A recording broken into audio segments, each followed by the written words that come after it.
जम्मू कश्मीर में बेकसूरों को मारने जैसी नापाक हरकत करने के बाद पूरे भारत में उबाल है। सरकार भी पूरे एक्शन मोड में है। इस कड़ी में पाकिस्तान और उसके आतंकवादियों पर एक्शन तो हो ही रहा है।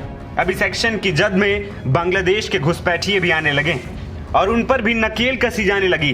केंद्रीय गृह मंत्री अमित शाह के सभी मुख्यमंत्रियों को किए गए कॉल के बाद से एक्शन तेज हो गया।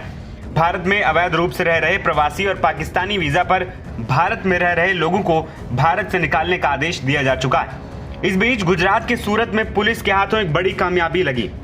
शुक्रवार देर रात शहर के कई इलाकों में पुलिस द्वारा तलाशी अभियान चलाया गया। इसके बाद गुजरात के अहमदाबाद में 400 से ज्यादा अधिक संदिग्ध प्रवासियों को हिरासत में ले लिया गया।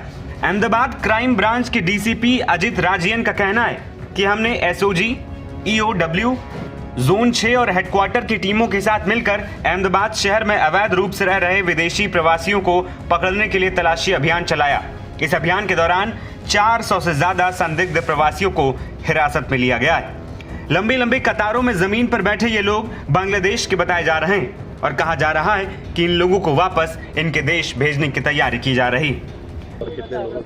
एचएम साहब, डीजीपी सर, सीपी सर की सूचना थी कि जो अहमदाबाद में काफी बड़ी संख्या में घुसनखोरों को पकड़ा जाए। उसी के आधार पे अप्रैल 2024 से अब तक 2 एफआईआर क्राइम ब्रांच ने की थी। उसमें 127 बांग्लादेशी जो गैर कायदेसर रह रहे थे उनको पकड़ा गया था। उसमें से 77 जितने को डिपोर्ट किया गया, बाकियों का ऑर्डर आना भी बाकी है। उसी के इनपुट्स के आधार पे ये पता चला था कि चंडोला के आसपास काफी बड़ी संख्या में बांग्लादेशी रह रहे हैं और आज सुबह से DCP zone 6 Ravi Mohan Saini ji, DCP crime Ajit Rajan ji, DCP SOG जय राजवाला जी और काफी बड़ी पुलिस की संख्या में हमने कॉम्बिंग की।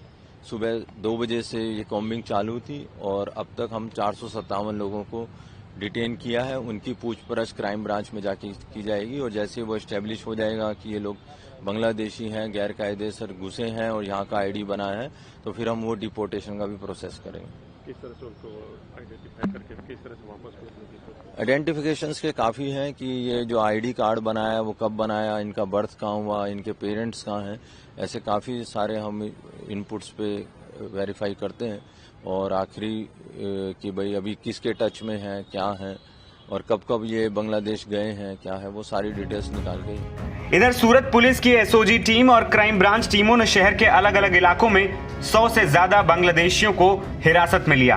पुलिस की टीम इन लोगों से पूछताछ कर रही है। अहमदाबाद में हिरासत में लिए गए अवैध प्रवासियों में बांग्लादेशियों की संख्या ज्यादा है।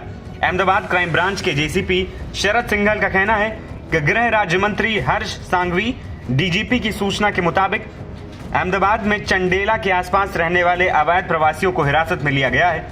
हमने 457 अवैध प्रवासियों को पकड़ा है। सभी से पूछताछ जारी है। हम इनको डिपोर्ट करने की तैयारी में हैं। आपको बता दें कि पहलगाम में आतंकियों ने जो कायराना हरकत की और बेकसूर 26 लोगों की जान ली, वो भी धर्म पूछकर।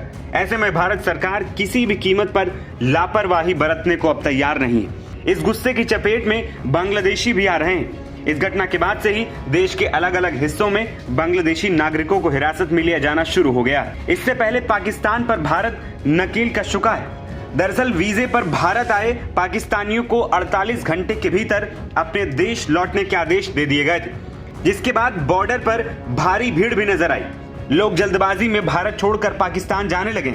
इसके अलावा भारत ने पाकिस्तान को दिए जाने वाले पानी को भी रोक दिया, जिससे पाकिस्तान में हाहाकार मच गया है। लेकिन भारत अभी भी रुकने वाला नहीं। जब तक पाकिस्तानियों और उसके आतंकियों को उसके किए की सजा नहीं दे देता, तब तक भारत और भारत की सरकार शांत नहीं बैठेगी। एनबीटी ऑनलाइन की रिपोर्ट।